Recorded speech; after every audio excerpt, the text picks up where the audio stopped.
Baik kawan, bismillahirrahmanirrahim. Assalamualaikum warahmatullahi wabarakatuh. Yang kami hormati kawan-kawan rekan guru SD 12 Solo Amba, yang hari ini kita dari beberapa orang ada yang berhalangan. Yang pertama Buka Sumianti, ada kegiatan di Hotel Bukit Gadang. Kemudian Bu Nur Laili dalam keadaan sakit pergi berobat hari ini.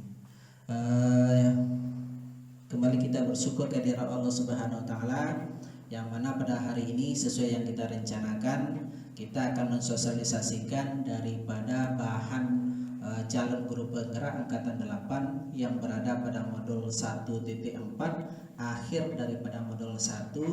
Kami akan mensosialisasikan koneksi daripada seluruh bahan 1.1 sampai 1.4 yang kita akan laksanakan beberapa jam ke depan.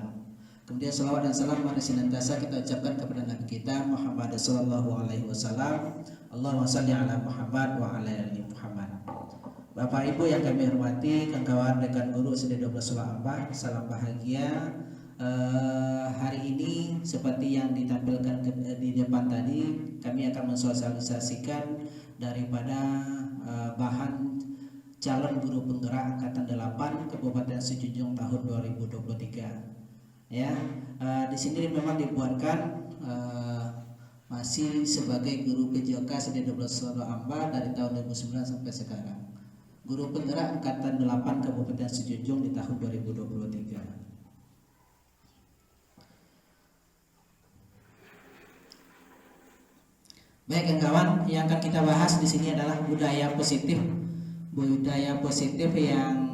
yang sering terjadi, yang memang kita rasakan baik sesama kita sebagai pendidik maupun sebagai kita guru menghadapi siswa-siswa kita di sekolah. Budaya positif, nanti akan ada semacam pertanyaan pemantik bagi kawan-kawan semua. Pertanyaan pemantik ini, apakah nanti kawan-kawan dari 3 pertanyaan nanti akan kami tampilkan setuju atau tidak setuju daripada yang kita berikan semacam pertanyaan pemantik ini. Yang pertama, hukuman dapat mendisiplinkan anak. Nah, kawan-kawan boleh memilih, tidak ada salah, tidak ada benar dalam hal ini, tidak ada penilaian. Apakah kawan-kawan nanti setuju dengan pernyataan yang kami berikan ini atau tidak setuju? Silakan nanti berikan alasannya. Pertama, hukuman dapat mendisiplinkan anak. Nah, bagaimana menurut kawan-kawan? Apakah kawan-kawan itu setuju atau tidak tentang pernyataan yang menyatakan hukuman dapat mendisiplinkan anak? Kira-kira siapa? Oke, silakan Bu Yu.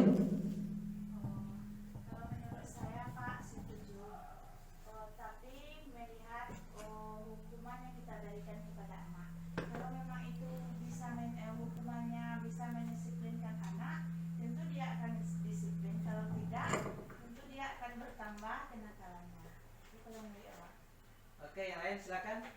Itu dari Bu Yul. Oke, silakan Bu Mary. Baik Pak, kalau menurut saya hukum dapat mendisiplinkan anak.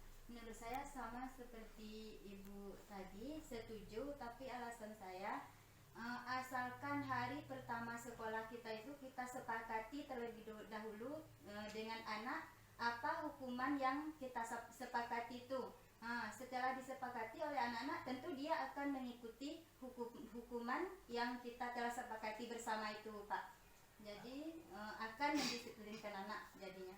Oke, artinya Bu Yul, Bu Mary setuju dengan pernyataan hukuman dapat mendisiplinkan anak. Ya.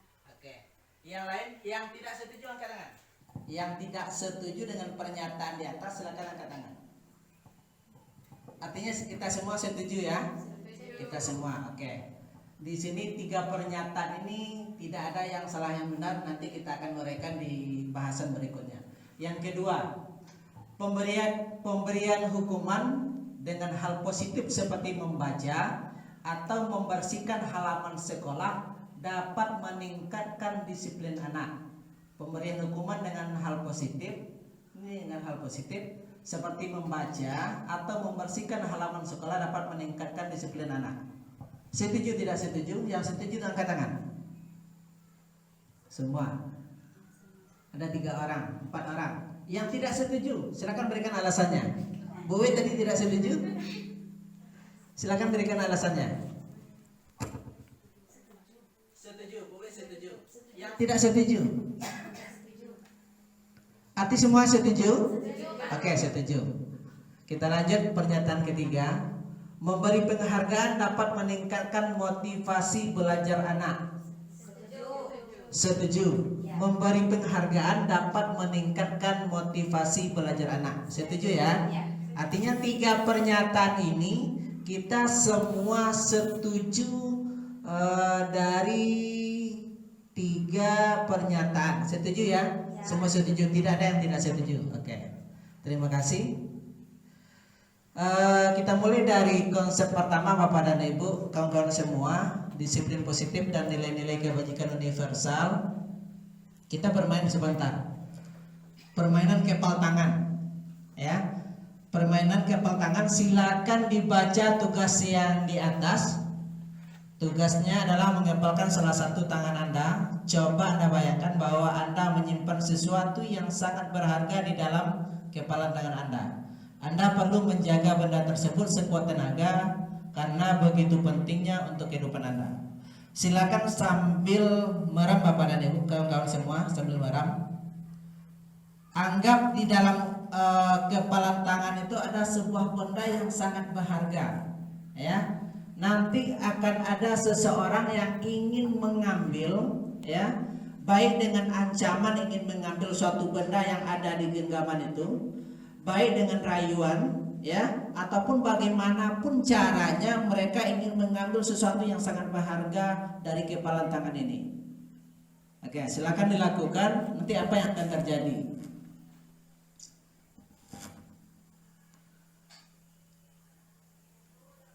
Sudah bisa dibayangkan? Suatu yang sangat berharga di kepalan tangan ini, orang lain ingin merebutnya, ingin mengambilnya, ingin melepaskan kepalan tangan itu, ingin mengambil sesuatu yang berharga itu, ya. Apakah Bapak kawan-kawan semua akan membuka kepalan tangan itu atau tidak? Oke, siapa yang jawab tidak? Silakan Bu Emma.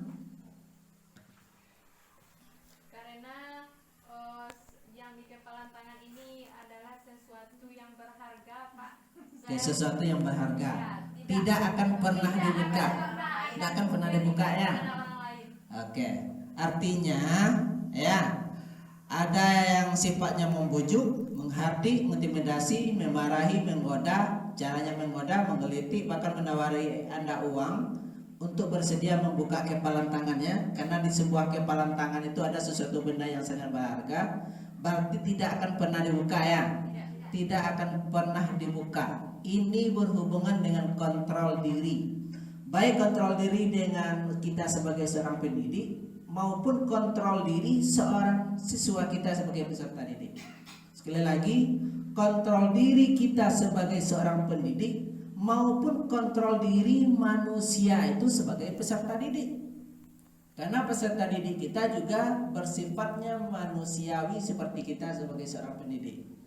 Artinya Bapak dan Ibu, kawan-kawan semua, kontrol diri itu dimiliki oleh semua kita. Baik mulai dari anak-anak sampai kita dewasa itu mempunyai kontrol diri masing-masing. Pengontrol diri itu berbeda-beda Bapak kawan-kawan semua. Ya, artinya coba kita lihat anak-anak kita di rumah.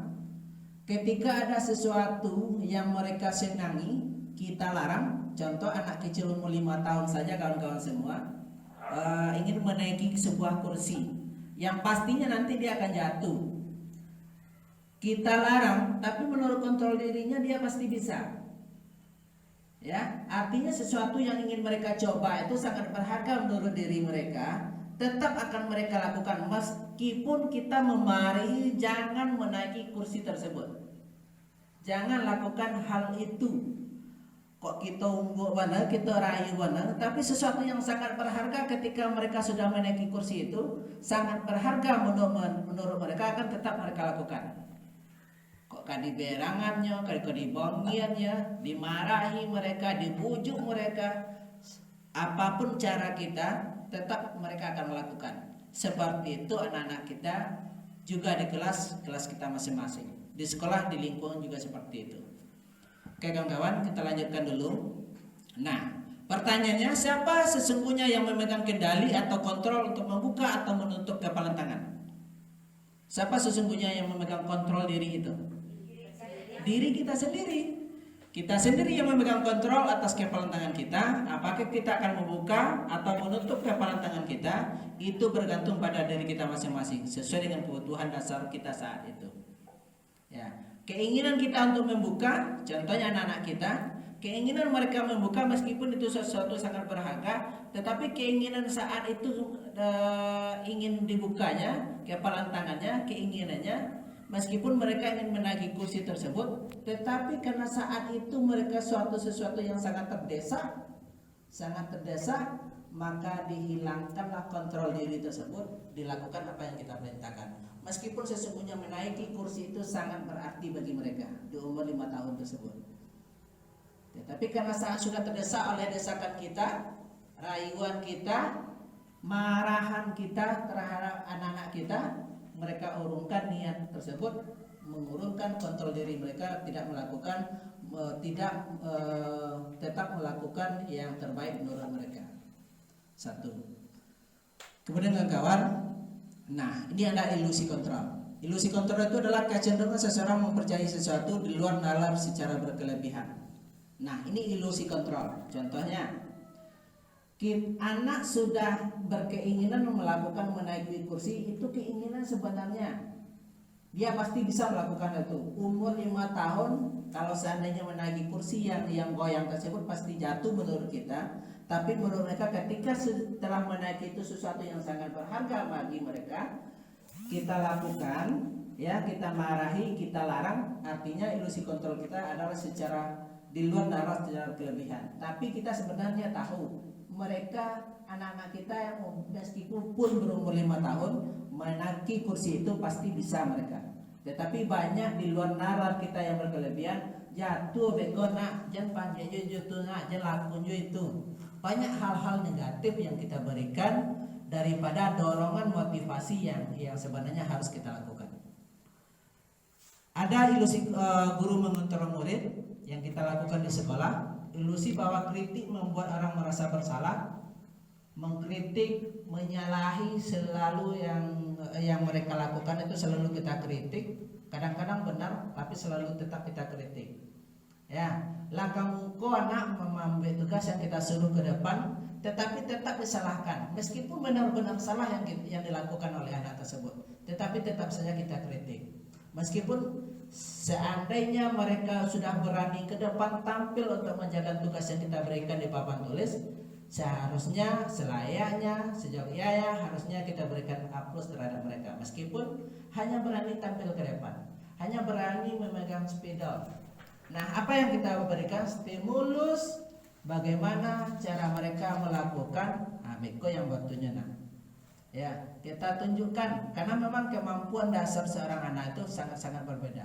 Sekali lagi, pernah kita bahas di luar forum diskusi kita, semua anak itu tidak akan pernah mendapatkan nilai 100 dari anak pertama sampai anak yang terakhir di kelas kita. Tidak sama kemampuannya. Kemudian ilusi bahwa semua penguatan positif efektif dan bermanfaat. Ilusi bahwa orang dewasa memiliki hak untuk memaksa. Ini di luar nalar kita yang sangat-sangat berlebihan. Bahwa kita orang dewasa memiliki hak untuk memaksa. Sekali lagi, ilusi kita menurut pendapat ahli itu, kita sebagai orang dewasa, sebagai pendidik itu adalah selalu benar. Kita sering memaksa daripada kehendak kita terhadap peserta didik kita. Oke, apa menurut teori paradigma antara stimulus respon dengan teori kontrol atau teori pilihan? Ketika stimulus respon, ketika kita mencoba mengubah orang agar berpandang sama dengan kita, kalau teori kontrol atau pilihan, kita berusaha memahami pandangan orang lain terhadap dunia. Ini perbedaan Bapak Kakak semua. Ketika stimulus responnya perilaku buruk dilihat sebagai suatu kesalahan, tetapi menurut teori kontrol ini semua perilaku memiliki tujuan. Yang dilakukan anak itu sebenarnya ada tujuan. Orang lain bisa mengontrol saya menurut stimulus respon, tetapi menurut teori kontrol hanya Anda yang bisa mengontrol diri Anda. Saya bisa mengontrol orang lain menurut stimulus respon. Menurut teori kontrol Anda tidak bisa mengontrol orang lain, meskipun terhadap peserta didik kita. Pemaksaan ada pada saat rujukan adalah sebuah kegagalan, tetapi menurut teori kontrol, kolaborasi dan konsensus menciptakan pilihan-pilihan baru. Kemudian modal berpikir menang kalah menurut stimulus respon, tetapi menurut teori kontrol modal berpikir menang-menang. Artinya menurut modal berpikir menang-menang ini kawan-kawan semua, ketika meskipun hanya berani tampil ke depan tanpa menuliskan soal-soal yang kita berikan di papan tulis, tetapi sebuah upload sudah kita berikan kepada anak-anak kita, meskipun hanya berani tampil ke depan. Kita lanjut saja dulu kawan-kawan. Ketika ada nanti pernyataan yang ingin disampaikan, kita persilakan saja nanti. Disiplin positif ini kawan-kawan, ini menurut teori William Geiser. Teori motivasi ini ada 3 bentuk kegiatan. Pertama, untuk menghindari hukuman, mendapatkan imbalan, untuk menghargai diri sendiri.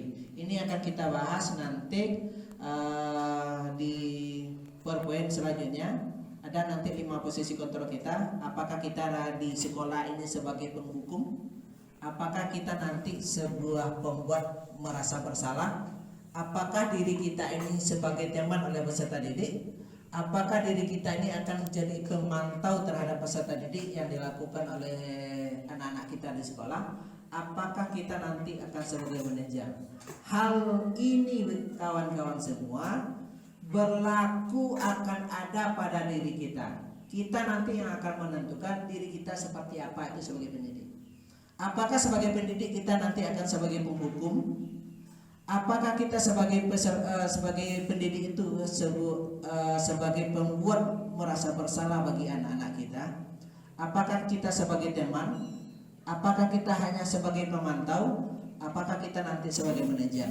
Ini menurut teorinya semua pendidik itu ada mempunyai 5 posisi kontrol diri kita.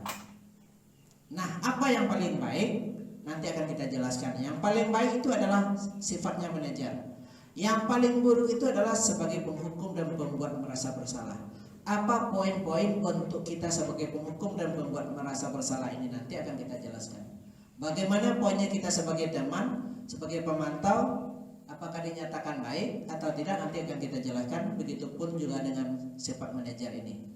Nah, kelima poin kita sebagai posisi kontrol ini akan menciptakan makna disiplin yang sesungguhnya.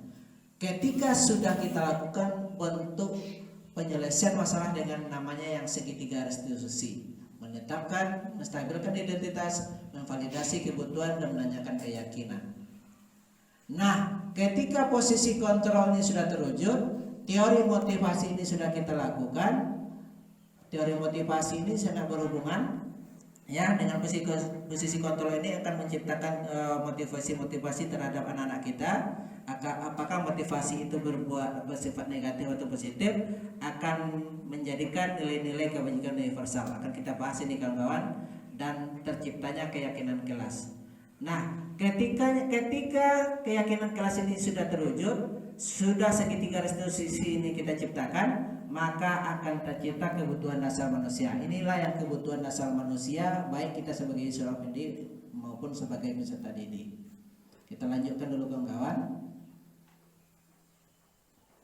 Oke, apa makna disiplin? Ini bisa kita baca saja kawan-kawan. Silakan kita baca dalam waktu 5 detik.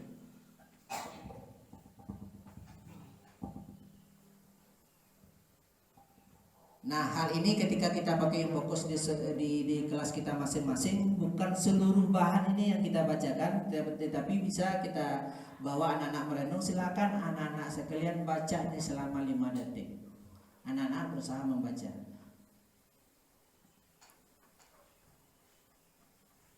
Oke, kita lanjut.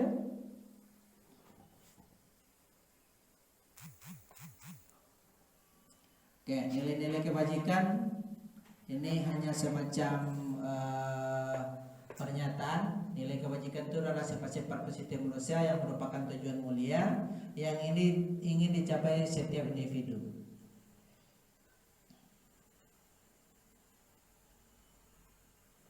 Nah, nilai-nilai kebajikan ini berhubungan dengan kurikulum kita, kurikulum Merdeka untuk kelas 1 dan 4 yang kita sering nyanyikan, kita sebut dengan profil pelajar Pancasila. Kelas 1, kelas 4 sudah hafal ini lagu-lagunya bersama anak-anak ya. Yang hafal sama gerakan, silakan. Yang hafal sama gerakan bisa ditampilkan. Oke, silakan kita berdiri semua.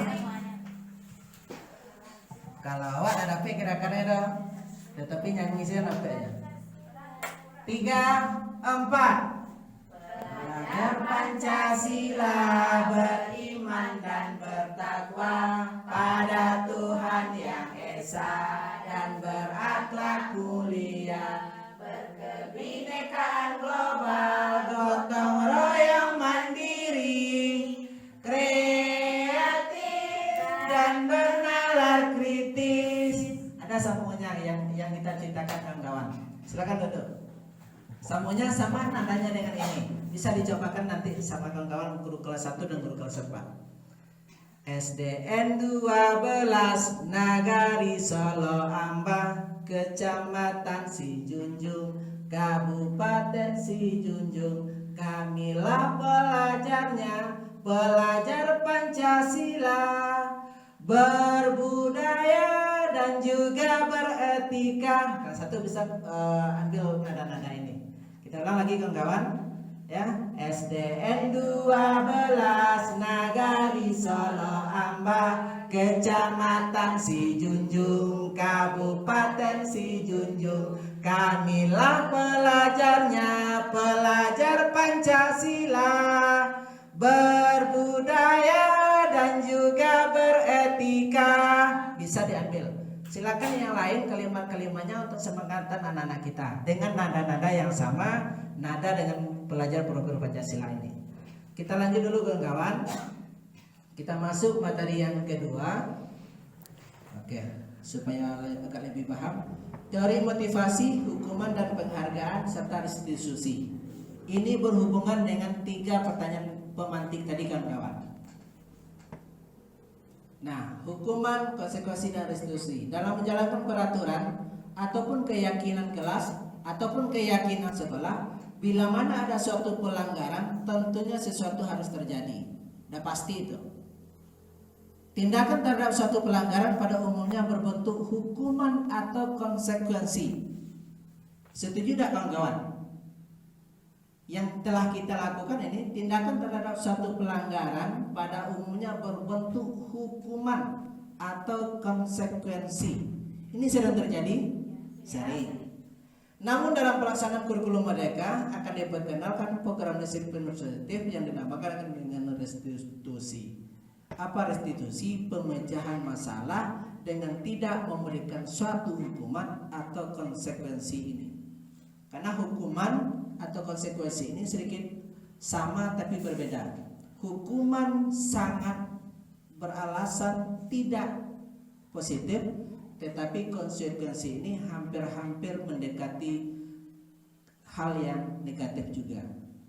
Jadi apa yang perlu dilakukan adalah kegiatan namanya restitusi. Restitusi segitiga restitusi.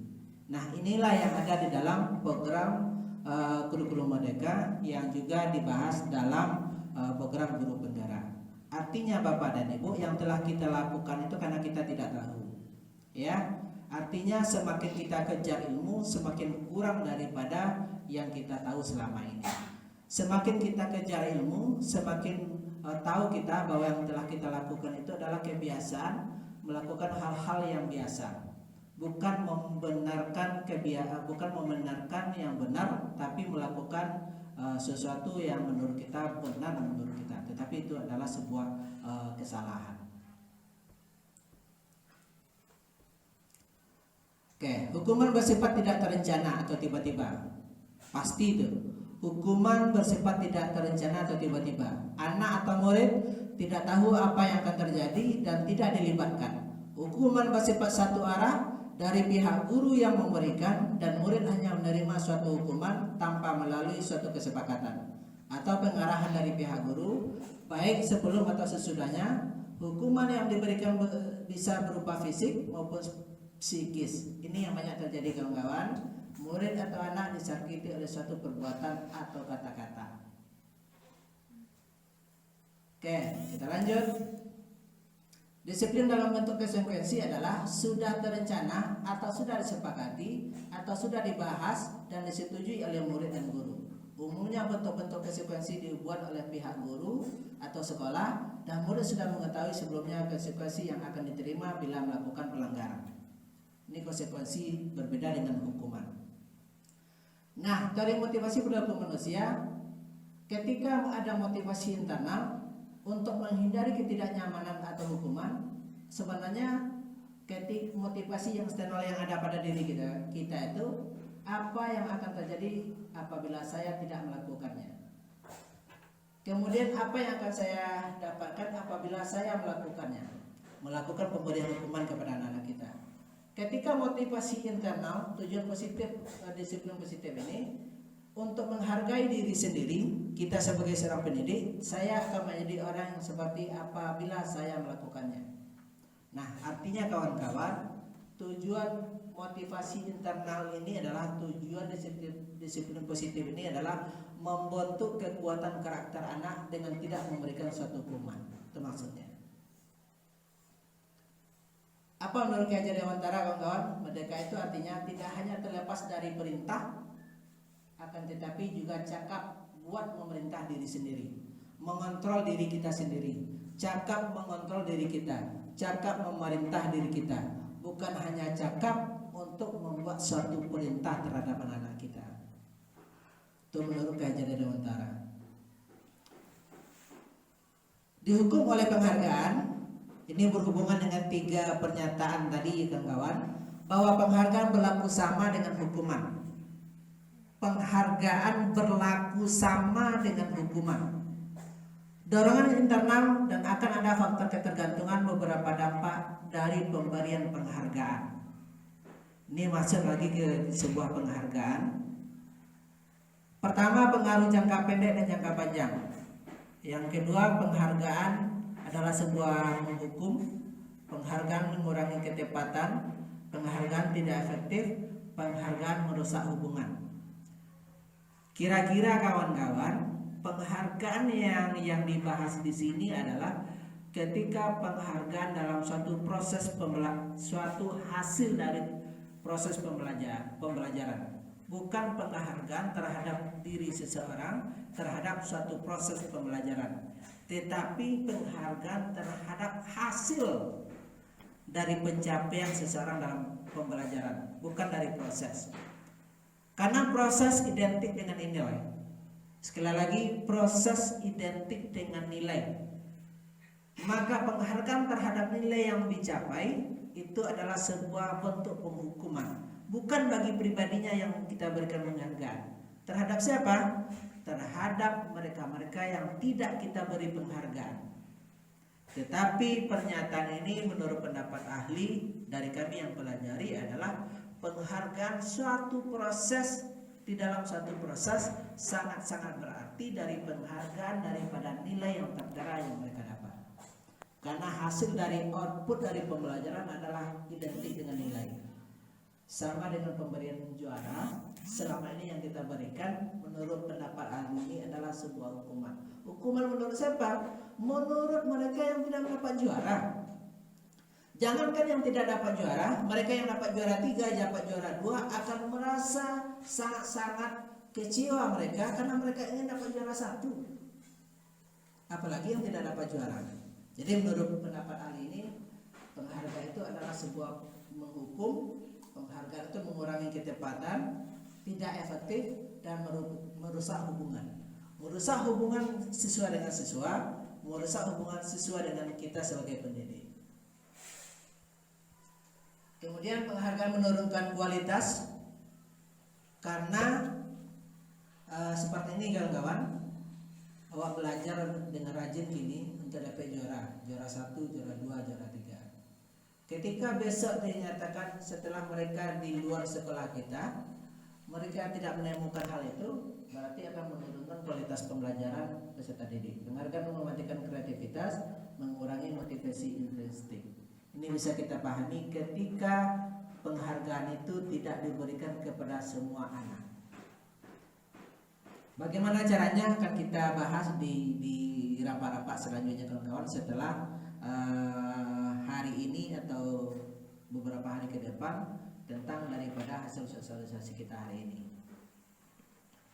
Kemudian untuk program kebajikan, nah seperti yang kita sampaikan tadi, beri pengakuan secara khusus, penghargaan itu kawan-kawan, beri pengakuan secara pribadi, beri pengakuan kepada semua murid secara bergantian, beri pengakuan secara konsisten.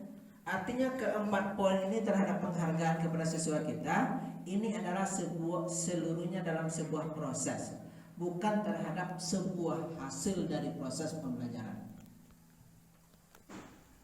Pengakuan secara khusus, pengakuan secara pribadi, pengakuan kepada semua murid secara bergantian, dan pengakuan secara konsisten. Nah, oke. Pengakuan apresiasi kebajikan. Kemarin saya perhatikan nilai kebajikannya apa? Rasa simpatimu besar sekali. Pernyataan-pernyataan kita kepada anak-anak kita. Dalam situasi apa? Pada saat menolong murid baru di kelas kita contohnya. Saya menghargai nilai kebajikannya itu berbentuk kepedulian pada saat membantu teman-teman tugas di kelompok. Ini bisa kita buat bersama anak-anak kita di dalam kelas kita masing-masing. Apa bentuk-bentuk contoh pengakuan atau apresiasi kebajikan yang harus tertanam sama anak-anak kita di dalam kelas kita masing-masing. Nah, apa perbedaan hukuman dengan konsekuensi? Sesuatu yang menyakitkan harus terjadi, ini hukuman. Sesuatu harus terjadi, konsekuensi. Kalau hukuman membuat anak sakit fisik maupun sakit hati untuk jangka waktu lama. Kalau konsekuensi yang kita lakukan terhadap anak kita membuat anak merasa tidak nyaman dalam jangka waktu pendek. Kalau hukuman anak membenci kedisiplinan, kalau konsekuensi anak menghargai kedisiplinan. Itu perbedaan antara hukuman dengan konsekuensi.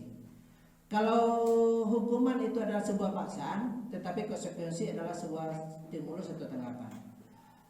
Hukuman mendorong anak menyakiti diri sendiri, tapi konsekuensi mendorong anak agar mudah menyesuaikan diri. Hukuman konsep diri yang buruk, tetapi konsekuensi konsep diri yang baik. Hukuman anak belajar untuk menyembunyikan kesalahan mereka. Hukuman anak belajar untuk menyembunyikan kesalahan, tetapi pada konsekuensi anak belajar untuk mematuhi peraturan. Kalau hukuman anak marah, rasa bersalah, dipermalukan, merasa tidak dihargai ketika kita melakukan hukuman terhadap anak-anak kita, tetapi konsekuensi menghilangkan hak, dibuat tidak nyaman, diasingkan untuk sementara. Artinya hukuman dan konsekuensi hanya sedikit perbedaan, tetap nilainya mengarah ke negatif, tetapi sudah lebih baik daripada hukuman yang kita berikan terhadap anak.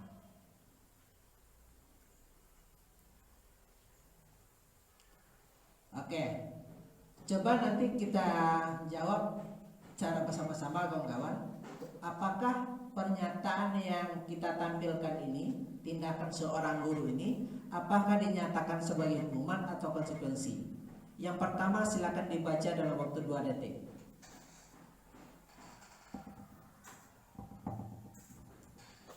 Sudah? Apakah sebuah hukuman atau konsekuensi? Hukuman. Hukuman? Ada yang konsekuensi? 1 kali. Mencetak 100 kali di dalam buku kalimat. Saya tidak akan terlambat lagi karena terlambat ke sekolah. Apakah hukuman atau konsekuensi? Ini pernah kita lakukan? Pernah? Tidak semua. Tidak Pak. Konsekuensi Pak. Konsekuensi. Berdasarkan kesepakatan Pak tadi dengan anak-anak. Kesepakatan. Mencatat 100 kali dalam buku kalimat. Kalau hukuman itu kan langsung tadi berlari 2 kali juga kan langsung. Apakah hukuman hanya bersifat fisik?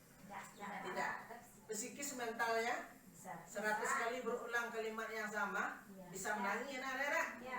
Apakah sebuah hukuman atau konsekuensi? Maka kita lihat hukuman. Bahwa ketika ini pernah kita lakukan, karena 100 kali mencatat dalam bukunya kelima, saya tidak akan terlama lagi. Kok anak yang berasal YouTube menaik kalau yole, tapi kalau tidak kami tujuh daerah sakit kawan, semakin sakit hati kawan. Nah, yang kita kadang-kadang boleh tahu tuh, kadang-kadang tidak, kadang-kadang tahu bahwa emosional gitu deh. Tapi menurut pendapat ahli awak dia gitu deh, tapi boleh manusiawi kita. Tapi yang kita lakukan hal seperti itu, hal yang kita lakukan pada yang pertama ini adalah sebuah hukuman. Yang kedua, ini terlambat hadir ke sekolah, lari mengelilingi lapangan basket 2 kali, terlambat ke sekolah. Konsekuensi itu udangnya sana olahraga kali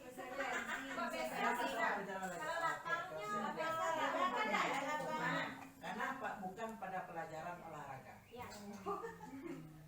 Selanjutnya membersihkan coretan yang dibuatnya di meja tulis, membersihkan coretan yang dibuat di meja tulis. Apakah hukuman? Konsekuensi. Murid diminta untuk push up 15 kali, karena tidak menggunakan masker ke sekolah. Hukuman. Menggantikan kertas tugas teman yang telah dicoret-coret. Konsekuensi. Berjemur di lapangan basket pukul 12 siang karena mengganggu teman. Hukuman. Murid diminta bertelanjang kaki sepanjang hari karena tidak menggunakan sepatu warna hitam sesuai peraturan sekolah. Hukuman. Berdiri di depan kelas sambil mengangkat satu kaki karena tidak bisa menjawab pertanyaan. Hukuman. Membersihkan tumpahan air di meja tulis karena tersenggol pada saat belajar. Konsekuensi. Kehilangan 10 menit jam istirahat untuk mengerjakan tugas karena terlambat datang dan tertinggal pelajaran. Konsekuensi. Terlambat hadir di pembelajaran daring 15 menit dan diminta untuk tinggal 15 menit sesudah kelas selesai. Konsekuensi. Lari mengelilingi lapangan basket 2 kali karena terlambat 10 menit untuk pelajaran PJOK. Konsekuensi. Membersihkan WC sekolah karena mematahkan pensil kawannya. Hukuman. Nah, itu bentuk-bentuknya antara konsekuensi dengan hukuman. Nah, setelah ini kita tahu artinya berangsur-angsur mana kita sebagai manajer posisi kontrol kita setidaknya dari hukuman itu bersifat konsekuensi kita. Ya.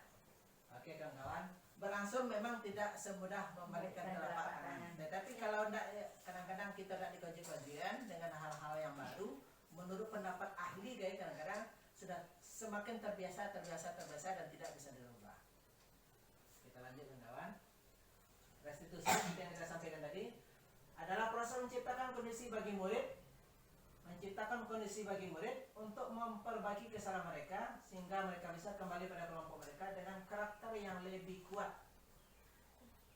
Nah, ini restitusi. Dari di atas konsekuensi tadi dinamakan dengan restitusi. Ya, bersama murid kita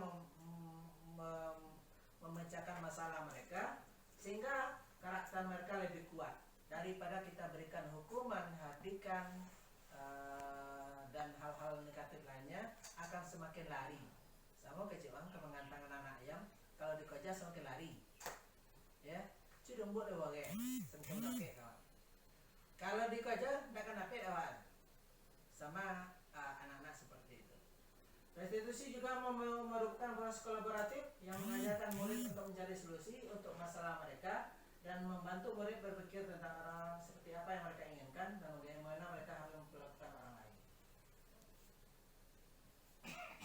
Membantu murid menjadi lebih memiliki tujuan, disiplin positif dan memulihkan dirinya setelah berbuat salah. Itu ketika kita lakukan restitusi. Melalui pendekatan restitusi, ketika murid berbuat salah, guru akan menanggapi dengan mengajak murid berefleksi tentang apa yang dapat mereka lakukan untuk memperbaiki kesalahan mereka.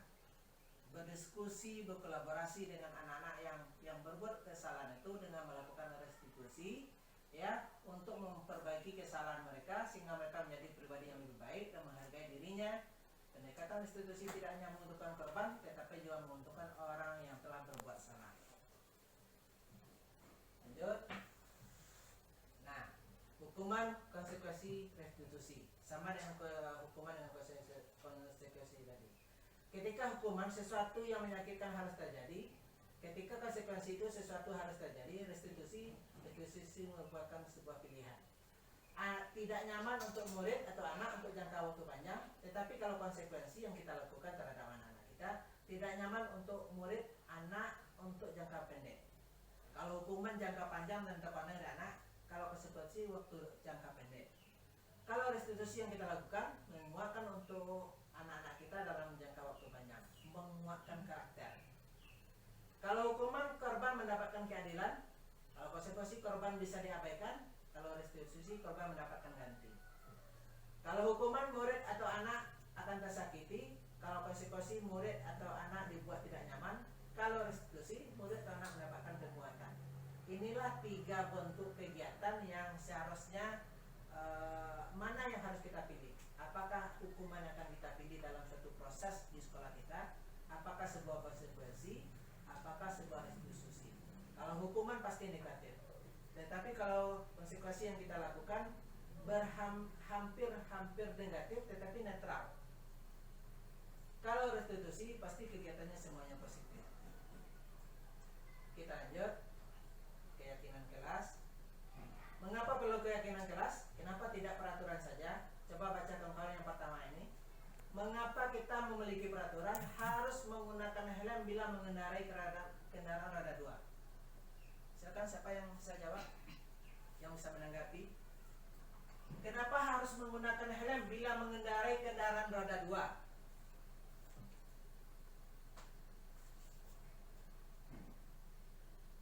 Apakah keyakinan diri kita itu atau sebuah peraturan? Yang terkoneksi oleh kita secara spontan, jawab secara spontan, apakah peraturan ataukah sebuah keyakinan diri kita? Kedua-duanya, Pak. Kedua-duanya. Mana yang lebih dominan? Keyakinan diri. Keyakinan diri. Mengamankan Berarti bukan sebuah peraturan kan? Menggunakan helm itu tidak sebuah peraturan kan? Kalau sebuah peraturan, menurut kita menggunakan helm, ya, berarti keyakinan diri kita untuk diri kita sendiri belum positif, apalagi untuk orang lain. Menggunakan masker, mencuci tangan, menjaga jarak 1,5 meter ketika masih ada COVID itu adalah sebuah peraturan atau sebuah keyakinan? Masih keyakinan. Mengapa harus datang tepat waktu pada saat mengikuti pelatihan? Apakah sebuah peraturan yang kita ikuti atau sebuah keyakinan diri? Keyakinan, semua keyakinan. Nah, yang kita diterapkan semestinya bukan sifatnya peraturan yang kita tonjolkan baik di sekolah maupun dengan anak-anak kita di dalam kelas, tetapi adalah sebuah keyakinan diri kita, meyakinkan diri anak-anak kita untuk hal-hal yang lebih positif. Ya. Nah, ini menurut sebuah pendapat ahli, keyakinan akan lebih memotivasi seseorang dari dalam diri instinktif seseorang untuk lebih bersemangat menjalankan keyakinannya daripada hanya sekedar mengikuti serangkaian peraturan. Akan lebih bersemangat menjalankan keyakinannya daripada hanya sekedar mengikuti serangkaian peraturan. Keyakinan diri kita. Nah, ini kawan-kawan, ketika ini hanya sebuah peraturan baik di kelas maupun sekolah, ini akan berlingkar kecil, berjangka pendek, ya. Tetapi ketika sudah membudaya adalah sebuah lingkaran yang besar yang sangat akan membudaya pada anak-anak kita di sekolah sampai ke masyarakat. Di bawahnya peraturan kelas, keyakinan kelas, lingkungan positif sehingga terciptanya budaya positif. Kalau hanya peraturan yang kita terapkan, mungkin hanya sekitar lingkungan kelas kita masing-masing. Lalu keluar kelas, habis peraturan itu, tapi di tekanan kita habis peraturan. Kalau hanya peraturan yang kita kuatkan. Tetapi kalau keyakinan yang kita terapkan akan lebih berdampak pada anak kita. Contoh keyakinan. Silakan kawan-kawan baca. Nah, keyakinan kelas 1 contohnya keyakinan kelas 5. Di sini tidak akan tampak sebuah peraturan, tetapi keyakinan kita seorang pendidik dengan anak-anak kita. Kelas 1, setiap anggota kelas perlu belajar. Setiap anggota kelas perlu senang. Setiap anggota kelas perlu melakukan tugas. Setiap anggota kelas perlu saling menghargai. Setiap anggota kelas perlu merasa aman. Ini adalah sebuah keyakinan, bukan sebuah peraturan. Contoh keyakinan ke-5, bersikap positif, menjadi diri terbaik, percaya dan menghormati orang lain serta barang miliknya, berkomitmen terhadap satu tugas, dan senantiasa membantu. Oke, kesepakatan kelas. Keyakinan kelas, kesepakatan kelas. Kami guru dan murid yang saling menyayangi. Kami murid yang semangat belajar. Kami murid yang peduli dengan teman-teman. Ini dibuat secara bersama-sama di dalam kelas masing-masing, bisa berbeda keyakinannya antara kelas 1, kelas 2, kelas 3 sampai kelas 6. Bukan peraturan kelas lagi, tetapi sudah membentuk keyakinan dan kesepakatan kelas. Apa yang harus disepakati bersama anak-anak kita. Ketika ada satu pelanggaran oleh anak kita, kita menanyakan mana keyakinan kelas yang dilanggar hari ini. Apa konsekuensinya? Konsekuensi bukan berbentuk sebuah hukuman lagi. Boleh lagi, dari kesepakatan kelas ketika ada suatu pelanggaran, lakukan restitusi, tidak memberikan, meskipun ada konsekuensi, tidak melakukan sebuah hukuman kita terhadap anak kita di kelas. Peraturan keyakinan kelas. Selalu kembalikan buku ke tempatnya. Keyakinan kelasnya ada tanggung jawab. Bisa kita buatkan seperti itu. Bisa kita uraikan, bisa kita buatkan hanya bentuk keyakinan kelasnya. Contohnya peraturan di kelas kita dilarang mengganggu orang lain. Berarti keyakinan yang harus kita buat adalah menghormati orang lain. Ada awal-awal dulu kita buat keyakinan kelas ini bukan sebuah bentuk peraturan, tetapi peraturan itu adalah keyakinan kelas yang kita buat. Contoh, hadir di sekolah 15 menit sebelum pelajaran mulai. Berarti menghormati orang lain dan berkomitmen. Itu bentuk keyakinan kelasnya. Silakan Bapak Ibu berkreasi nanti untuk membuat kalimat-kalimat keyakinan kelasnya. Contoh dalam peraturannya dilarang melakukan kekerasan. Keyakinan kelasnya keselamatan dan menghargai orang lain. Dan hal-hal lain keyakinan kelas yang bisa diciptakan oleh kawan-kawan semua. Silakan ciptakan keyakinan kelas ini dan ditempel. Ketika ada pelanggaran, silakan pelanggaran mana yang hari ini Anda lakukan, keyakinan kelas apa yang dilanggar. Ya, kita cuma merujuk kepada keyakinan kelas yang telah disepakati secara bersama-sama. Kebutuhan dasar manusia. Kita lanjut aja nih kawan-kawan. Kebutuhan dasar kita sebenarnya.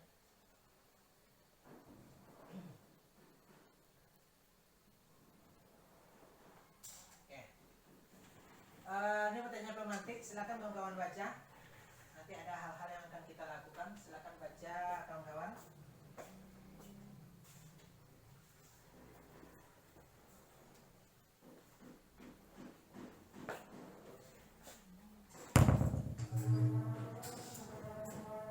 Ibu Ambar, guru wali kelas 2, sedang bingung menghadapi ulah salah satu murid kelasnya.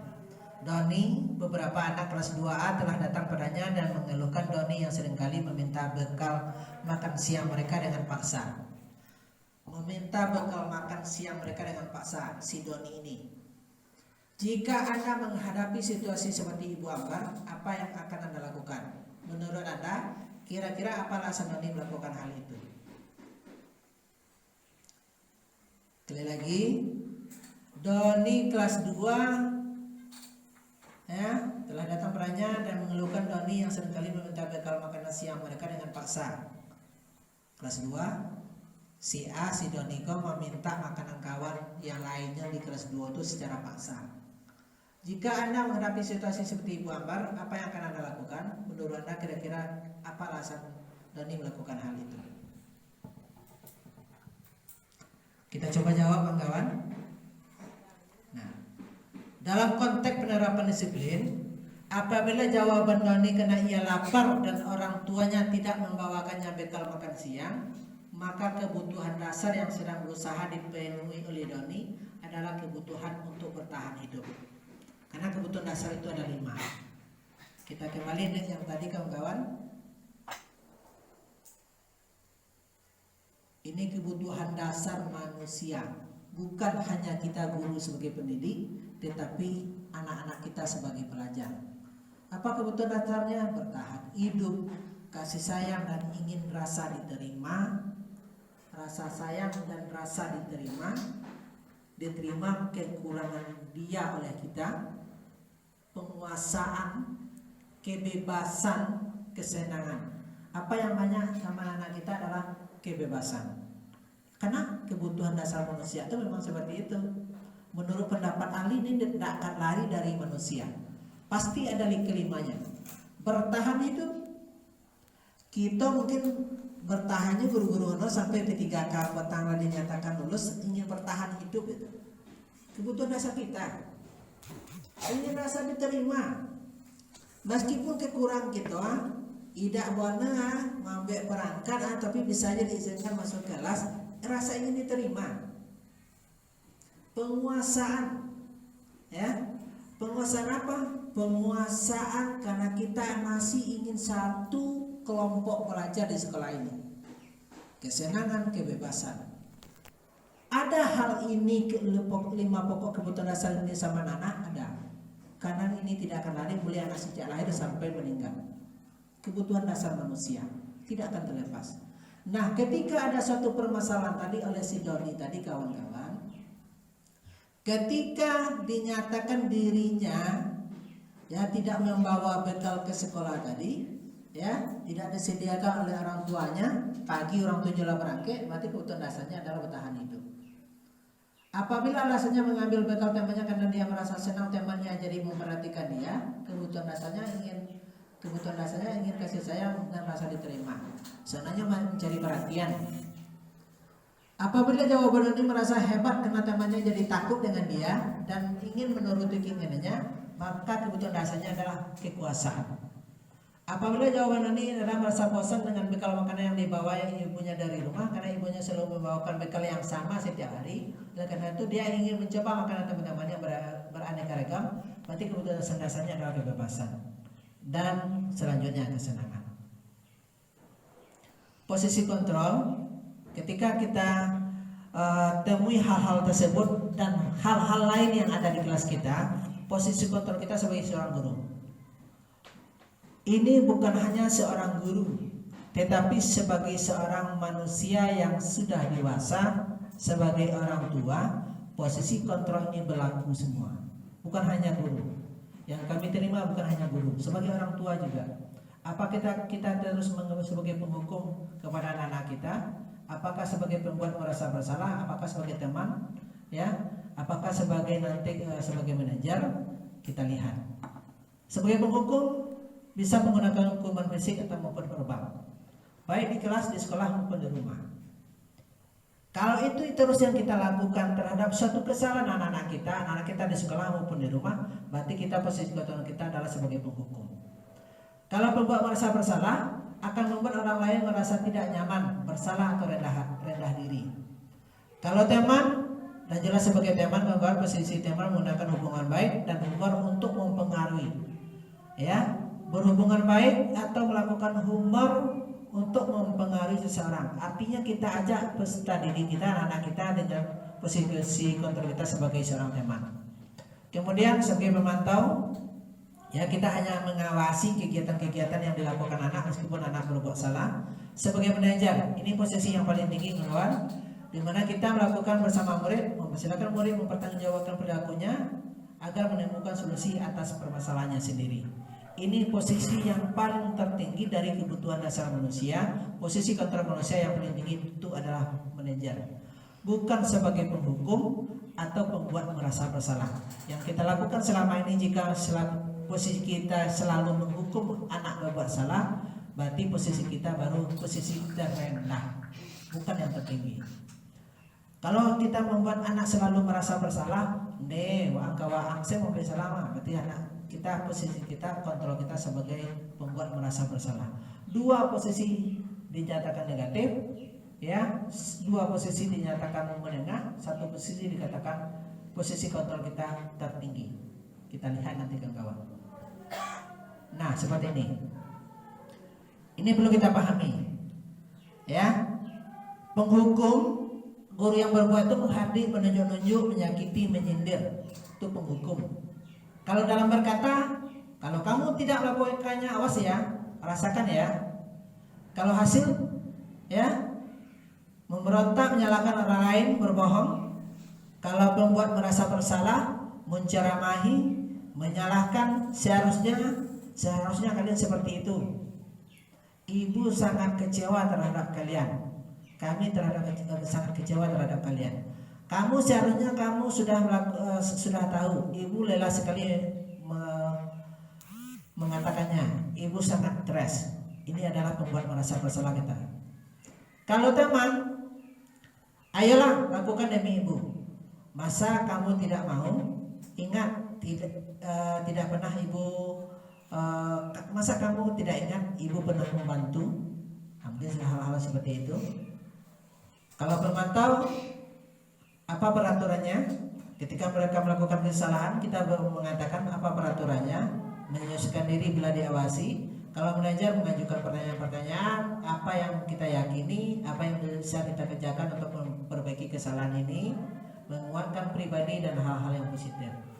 Kalau kita sebagai penghukum dan pembuat merasa bersalah, ini adalah kontrol kita di luar batas.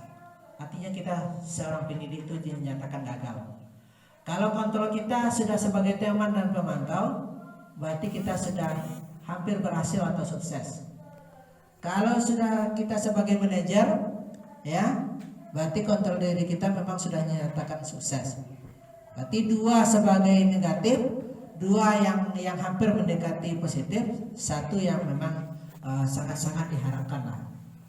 Perubahan-perubahan ke depan kalau kawan, karena kita selama ini tidak mengetahui hal-hal itu, masih terbiasa hal-hal yang biasa kita lakukan. Sekali lagi masih terbiasa dengan hal-hal yang kita lakukan selama ini. Karena selama ini kita tidak mengetahui dan kita membiasakan hal-hal yang sebenarnya tidak dibolehkan. Kita lanjut kawan. Nah, ini penyataannya.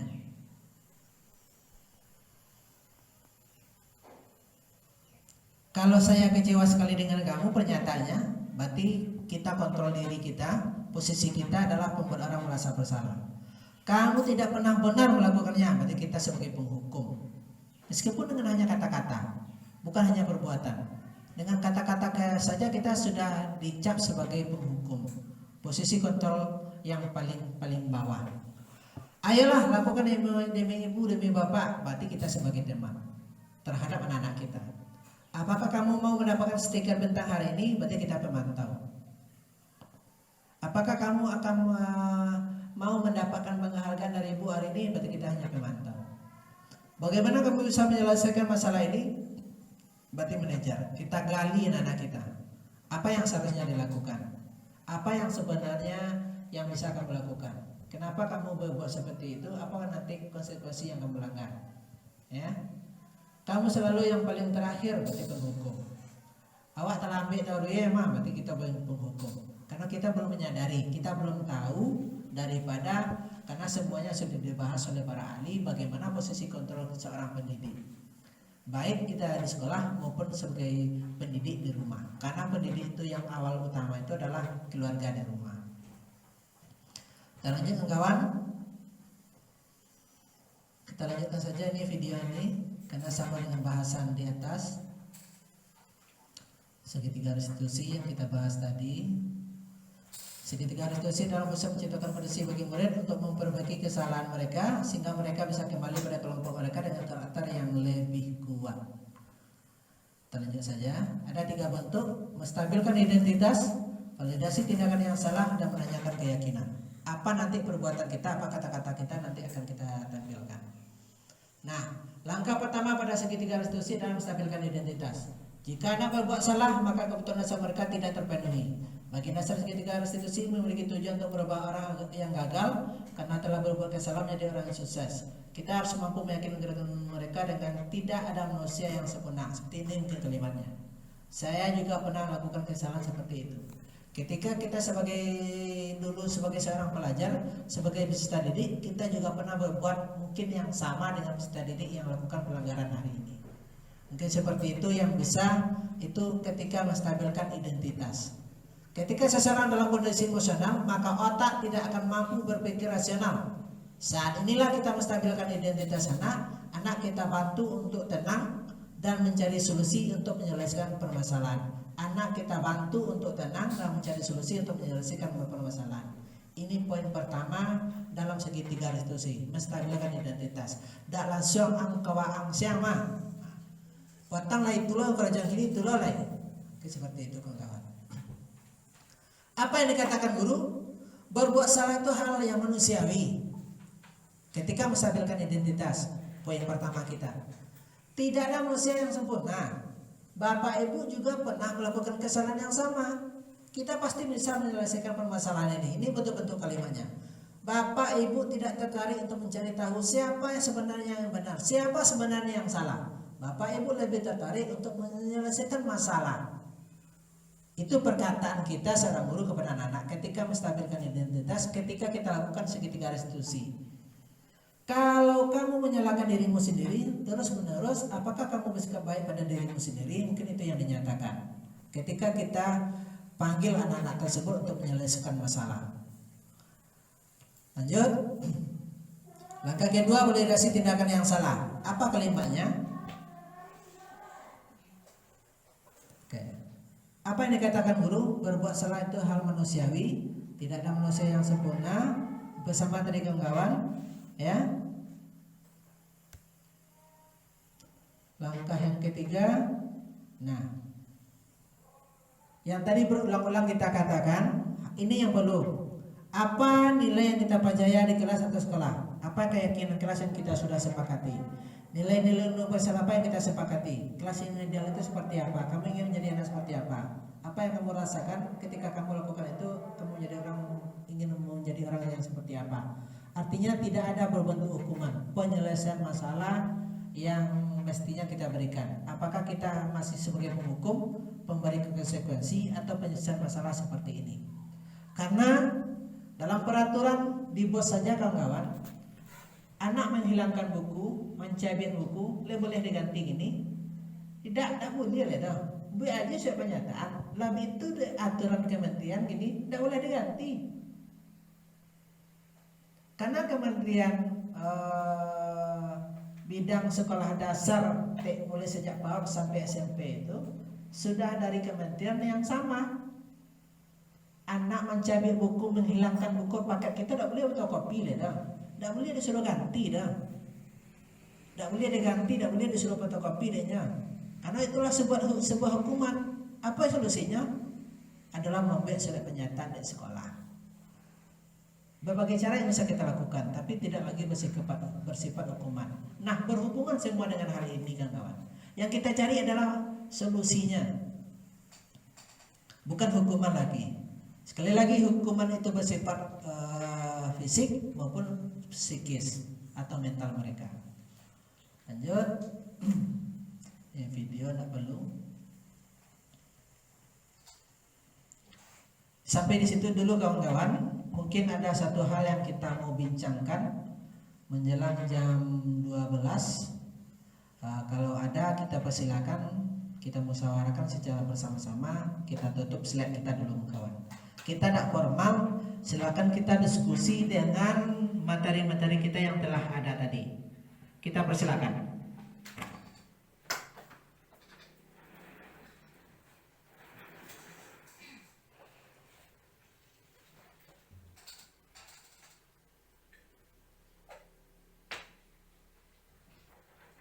Kalau kesepakatan kelas, keyakinan kelas kan sudah tertempel di kelas masing-masing. Lana, kemudian inilah nih. Ayah nggak mau bagi. Cuman meskipun lama, contoh Bu Iul masih di kelas 4. Dulu semester di tahun pelajaran kemarin masih di kelas 4. Nah, bisa ditampilkan, sebutkan satu-satu kepada anak-anak kita. Apakah poin pertama masih bisa kita sepakati dengan anak-anak kelas 4 tahun kemarin? Sampai terakhir. Kalau sudah kita buat seluruh keyakinan kelas di sekolah kita masing-masing, bukan berbentuk, kalau masih ada nanti berbentuk peraturan, berarti rubah lagi keyakinan kelasnya.